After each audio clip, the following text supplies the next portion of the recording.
राज्य मागास आयोग मराठा समाजाने हायजॅक केलाय असा आरोप ओबीसी नेते प्रकाश शेंडगे यांनी केलाय।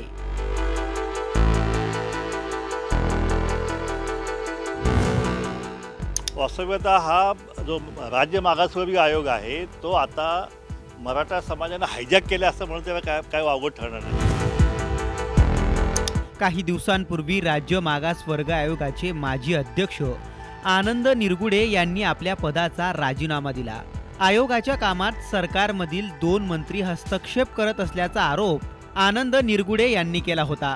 राज्य सरकारने त्यांचा राजीनामा स्वीकारल्यानंतर राज्य मागास वर्ग आयोगाच्या अध्यक्षपदी निवृत्त न्यायाधीश सुनील शुक्रे यांची नियुक्ती करण्यात आली आहे। पण या नव्या अध्यक्षांबाबत प्रकाश शेंडगे यांनी मोठा खुलासा केलाय।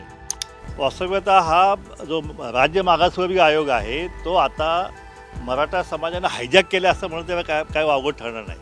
आता या आयोगाचे जे माजी अध्यक्ष होते ओबीसी होते त्यांचा राजीनामा घेण्यात आला। कसा घेण्यात आला ते सभागृहात सगळ्यांनी ऐकलेलं आहे। जे सदस्य आहेत त्यांना शोकॉज नोटीस साक्षरशः ढकलून बाहेर काढण्यात केलेलं आहे आणि त्यांच्या जागी आता मराठा समाजाच्या नियुक्त्या ज्या आहेत त्यांच्या नियुक्त्या त्या ठिकाणी करण्यात येत आहेत।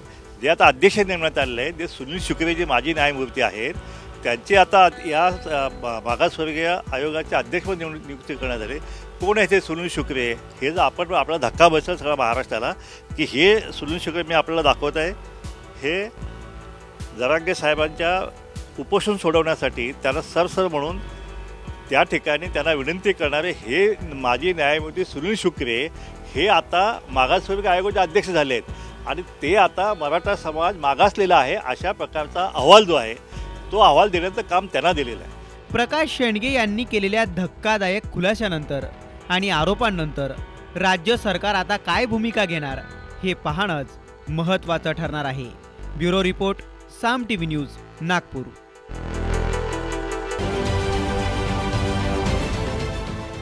देश विदेशातील प्रत्येक घडामोडींचे लाईव्ह अपडेट मिळवण्यासाठी आता साम टीव्हीच्या सर्व सोशल मीडिया प्लॅटफॉर्मला लाईक, फॉलो आणि सबस्क्राईब करा। तसंच सर्व नोटिफिकेशनसाठी बेल आयकॉन प्रेस करायला विसरू नका।